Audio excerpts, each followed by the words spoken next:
My name is Olivia Carter, and tonight, the lobby of my hotel gleams like a jewel box. The marble floors reflect the soft glow of chandeliers, polished so perfectly that guests hesitate to scuff them with their shoes. From my office window on the mezzanine, I can see everything: couples checking in, bellboys rolling suitcases, the concierge laughing politely. I should feel proud. I do feel proud. But beneath the silk blouse brushing against my skin, I carry a story I've never told them. My phone buzzes against the mahogany desk, breaking the quiet hum of the city lights outside. A message lights up the screen. We just arrived. Your parents told us you'd help us settle in. My throat tightens. Their names are familiar: my parents' friends, people who once watched me grow up, people who probably still picture me as the awkward girl trailing behind her mother's dress. I laugh, though it's humorless. Isn't it funny? Years ago, my parents chose a glittering party over me. Tonight, their guests are walking into my hotel, expecting hospitality without realizing whose empire they've stepped into. I smooth the sleeve of my blouse, adjust the diamond studs in my ears, and take one steadying breath.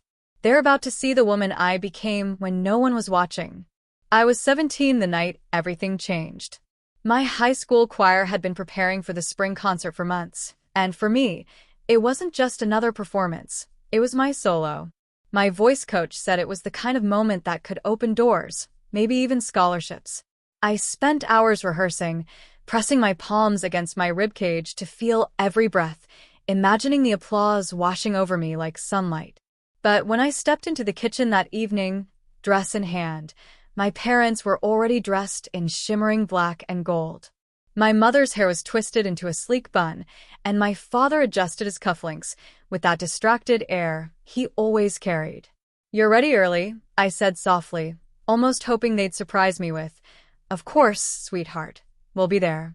Instead, my mother glanced at her reflection in the stainless steel fridge. "Olivia, honey, we told you. The governor's gala is tonight. This could be huge for your father's business. We can't miss it." My heart thudded. But it's my solo. I've worked so hard for this. My father kissed the top of my head, already reaching for his coat. "We'll hear you next time, kiddo. Don't make this harder." I remember the lump forming in my throat, the sting behind my eyes. I wanted to scream, "Next time?" There is no next time. This is my life, not just background noise to your parties. But my words died before they reached my lips. That night, as I stood under the stage lights, I sang with every ounce of strength I had left, even as I stared at the empty seats where my parents should have been. My voice cracked on one note, but the audience applauded anyway. Their faces were kind, but their eyes weren't the ones I wanted to see. Backstage, when the curtains closed, I sat alone, my dress clinging to my skin from sweat and tears. That's when my grandmother, Eleanor, found me. She had always been different, quietly observant, with a way of making me feel seen. She handed me a silver locket that night, pressing it into my trembling hands. "It's not their applause that defines you, Olivia," she whispered. "It's what you do when no one's watching. That's where your real voice lives." I clutched the locket so tightly it left little half-moon marks in my palm. In that moment, I decided I would never wait for their applause again. I would build something they couldn't ignore, even if it meant doing it all on my own. Leaving home at 18 felt like stepping off a cliff. I packed 2 suitcases, the silver locket from Grandma Eleanor tucked safely into the side pocket, and boarded a bus to New York with just $200 and a stubborn determination. The city was terrifying, horns blaring, people rushing past, buildings towering so high they blocked the sun. I rented a cramped room in Queens where the wallpaper peeled like old scabs, and every night the radiator hissed like it had secrets to tell. I worked anywhere that would take me. At first, it was waiting tables in a tiny diner, then folding sheets in a laundromat, then scrubbing floors in budget motels. It wasn't glamorous, but every job taught me something about people, service, and survival. Still, the nights were the hardest. I'd collapse on my mattress, tears soaking my pillow, wondering if my parents ever noticed my silence at the dinner table or the absence of my laughter in their home. One day, while juggling shifts at a midtown cafe, I met Marissa Delgado, a sharp-eyed woman in her 50s who always carried herself like she owned the room. She ordered a black coffee every morning, no sugar, no cream, and one day, she caught me sketching floor plans in the margins of my notebook. "You've got an eye," she said, sliding her business card across the counter. "Hospitality school. Full scholarship programs. You should look into it." I almost laughed. Me in college? But something in her gaze made me believe. That night, with trembling fingers, I applied. Weeks later, an envelope arrived. I had been accepted, tuition covered. Hospitality school became my rebirth. I devoured classes on hotel management, interior design, and customer psychology. I stayed late to polish my projects, learned from professors who had run five-star properties, and studied the way small details, like the scent of fresh orchids in a lobby, could transform a guest's entire mood. Still, it wasn't smooth sailing. Money was always tight. I worked night shifts as a receptionist, sometimes falling asleep over textbooks. I faced professors who doubted me. "You don't have the family connections for this industry, Olivia," and male classmates who thought I was better suited as someone's assistant. But every doubt only fueled me. My first big break came during an internship at a boutique hotel in Manhattan. I noticed inefficiencies the manager overlooked: slow check-ins, poor room turnover, and I proposed a system that cut delays in half. The owner noticed. He promoted me to assistant manager before my internship even ended. That promotion led to another, and soon I was managing small properties, saving every cent I could. By 26, I had enough to invest in a rundown building no one wanted. The walls were cracked, the carpets smelled of mildew, but I saw potential where others saw decay. I poured everything into it: loans, savings, sleepless nights. Marissa mentored me through the process, reminding me, luxury isn't about chandeliers. It's about how people feel when they walk through your doors. Slowly, brick by brick, I rebuilt the place. White marble floors replaced the cracked tiles. A grand piano graced the lobby. I curated art from local artists, each piece telling a story of resilience and beauty. By the time I was 29, the Carter Grand Hotel opened its doors. Critics called it a hidden jewel of the city. Guests raved about the warmth of the staff, the elegance of the design, the subtle fragrance of lavender and cedar that greeted them in the lobby. And my parents? They had no idea. To them, I was just Olivia, doing something in the city. I posted nothing flashy online, gave them only vague answers when they asked. My empire was mine alone, born from silence, sweat, and the sting of being left behind. The elevator doors slid open with a soft chime, and I stepped into the lobby just as the group entered. I recognized them instantly: Mr. and Mrs. Langford, the couple who used to host extravagant summer parties at their lake house, the ones my parents would rush off to while leaving me with a babysitter. Behind them trailed the Hayeses and the Whitmores, names I hadn't spoken in years, but each face pulled me straight back into my childhood. They looked around with wide eyes, drinking in the marble columns, the glimmering chandelier, the hushed elegance of the Carter Grand. Their voices carried that same polite superiority I remembered. "Isn't this place stunning?" Mrs. Langford whispered, her pearls catching the light. "Your parents said Olivia would help us get settled. I wonder if she works the front desk here." The words struck like a slap, but I kept my face calm, even warm, as I descended the grand staircase. I wore a tailored navy suit, diamond studs in my ears, and heels that clicked confidently against the polished floor. Every step reminded me of who I had become. "Welcome to the Carter Grand," I said smoothly, my voice carrying through the lobby. "I'm Olivia Carter. I believe you've been expecting me." They turned, startled. For a moment, their polite smiles faltered as they took me in. Then Mr. Hayes chuckled, as if trying to smooth over the awkwardness. Well, look at you. Your parents told us you'd help with our accommodations. How wonderful that you're working here." I let the silence stretch, savoring the suspense. Then I gestured around us, the soaring ceilings, the gleaming floors, the staff who watched me with quiet respect. "I don't work here," I said finally. "I own it." The words dropped like glass shattering. Mrs. Whitmore blinked rapidly. "You own it?" This hotel? Yes, I replied, my tone steady, almost casual. Every chandelier, every painting, every brick. This is my hotel. Their faces told the story. Disbelief first, then confusion, then something sharper, guilt, maybe even shame. I caught the quick exchange of glances, the shifting of weight, the way their voices lowered. But you were always the quiet one, Mrs. Langford stammered. Your parents never mentioned. Of course they didn't. I cut in gently, though my smile held an edge. There are many things they never mentioned. The concierge approached just then, bowing slightly. Miss Carter, the penthouse suite is ready for your guests. I nodded. Thank you. Please ensure they're given the best service. The Langfords looked as if they'd swallowed glass. The penthouse. I leaned on the staircase railing, tilting my head. You came here expecting Olivia, the girl who faded into the background while her parents chased parties. Instead, you've walked into the world that girl built, without them, without any of you. The lobby was silent, except for the faint notes of the piano drifting from the bar. They couldn't meet my eyes.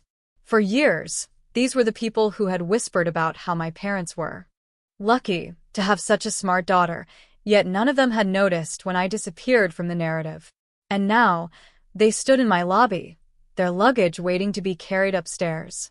Finally, Mr. Hayes cleared his throat. We had no idea, Olivia. I know, I said softly. That was the point. I motioned for the staff to escort them to the penthouse. As they gathered their bags in awkward silence, I caught a glimpse of my reflection in the mirrored wall behind them, no longer the trembling girl in a choir dress, but a woman who had carved her place in the world.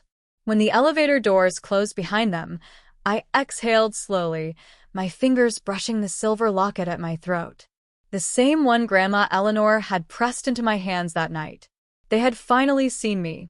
Not because my parents chose to show me off, not because of obligation, but because I had built something impossible to ignore. And it was only the beginning. The next morning, I sat in my private office, overlooking the city. The glass walls caught the sunrise, painting the room in gold, but my thoughts were sharper than the light. A knock at the door broke the quiet. My assistant peeked in. Miss Carter, your guests are requesting to see you. They're insisting. I smiled faintly. Send them in. Moments later, the Langfords, Whitmores, and Hayeses filed into the office. Their elegance seemed dulled in the daylight. Last night's pearls and suits were replaced by travel-worn clothes, and with them came a hesitance I had never seen before.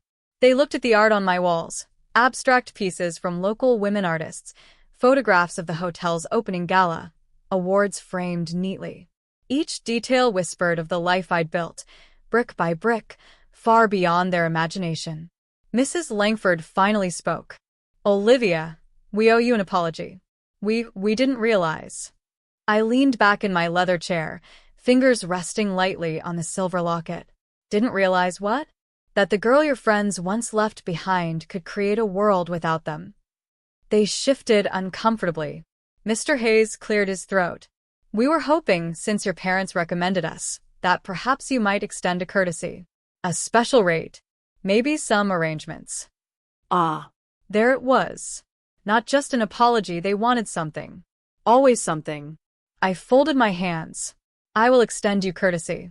But on my terms. Their eyes flicked to mine, wary and curious. First, I said evenly, you will treat every member of my staff with respect. No condescension, no dismissive comments. They are the backbone of this hotel, and if you belittle them, your stay ends immediately. Mr. Whitmore nodded quickly. Of course. Second, I continued, you will not use my name casually at parties or gossip circles. For years, people like you reduce me to background noise in my own life. I will not allow you to use me now as your trophy acquaintance. Mrs. Langford flushed crimson, her pearl necklace trembling against her chest. And third, I said, my voice softening but sharpening all at once, if my parents join you here, and I know they will, you'll tell them exactly what you saw. You will tell them how their daughter welcomed you into the penthouse suite of the hotel she built alone after they chose a party over her. You will tell them the truth I never owed them, but that they must finally face. Silence settled like heavy velvet in the room. Their eyes darted between one another, searching for escape, but there was none. The power was mine, and they felt it. At last, Mrs. Hayes spoke quietly. "And if we agree?" I stood, smoothing the silk of my blouse, the city's skyline burning behind me. "Then you will enjoy every luxury this hotel has to offer. But remember, this is not my parents' charity. This is my world. You're here because I allow it." Their nods were small, humbled. For once, the people who had always carried an air of superiority bowed to me. As they turned to leave, I touched the locket at my throat again, feeling the ridges press into my skin. Grandma Eleanor's words echoed inside me. "It's what you do when no one's watching." Now everyone was watching, and they would never see me the same way again. 2 days later, my parents arrived. I knew they would. The Langfords must have called them the moment they left my office, their voices thick with shock. And sure enough, I spotted my mother's familiar stride across the lobby, her heels clicking with urgency, my father just behind her, his jaw tight. "Olivia," my mother breathed when she reached me, her eyes darting around the chandeliered lobby, the grand piano, the staff bowing respectfully. "Why didn't you tell us?" I studied her face, the same face that had once smiled into mirrors instead of into my eyes. My father's silence was heavier than her words, though his gaze lingered on every detail as if trying to measure what he had underestimated. "Because you weren't listening," I said simply. "You never were." For a moment, neither spoke. The hum of the lobby filled the space between us. Luggage wheels, quiet laughter, the faint scent of lavender drifting through the air. Finally, my father cleared his throat. "We're proud of you." The words sounded foreign in his mouth, brittle, but they were more than I'd ever been given before. I didn't smile. "Not yet." "If you're proud, then prove it. Respect this place, respect the people who make it run, and stop treating me like a child you can overlook." My mother's eyes glistened, though whether from guilt or sincerity, I couldn't tell. "We will," she whispered. And for once, I believed they might try. That night, I returned to my office. The city glittered beyond the windows, alive with noise and light, but I sat in silence, the silver locket warm against my skin. I opened it, running my thumb over the tiny engraving inside. "Find your voice." Grandma Eleanor's words echoed once more, and I realized the truth. My voice wasn't the one that cracked on stage all those years ago. My voice was here, in these walls, in the people who walked through my doors and left feeling seen, valued, and whole. My parents could never erase the hurt of that night they chose a party over me. But I had chosen myself. I had built a life where their choices no longer defined me. And now, they would see me not as background noise, but as the music that carried the room. I leaned back, letting the city lights paint me in silver and gold. For the first time, the weight in my chest felt lighter, like a song set free. And as I closed the locket gently in my palm, one thought crystallized with clarity, perfect for the silence that followed. They may have chosen a party over me, but tonight, the guests of their world are staying in mine.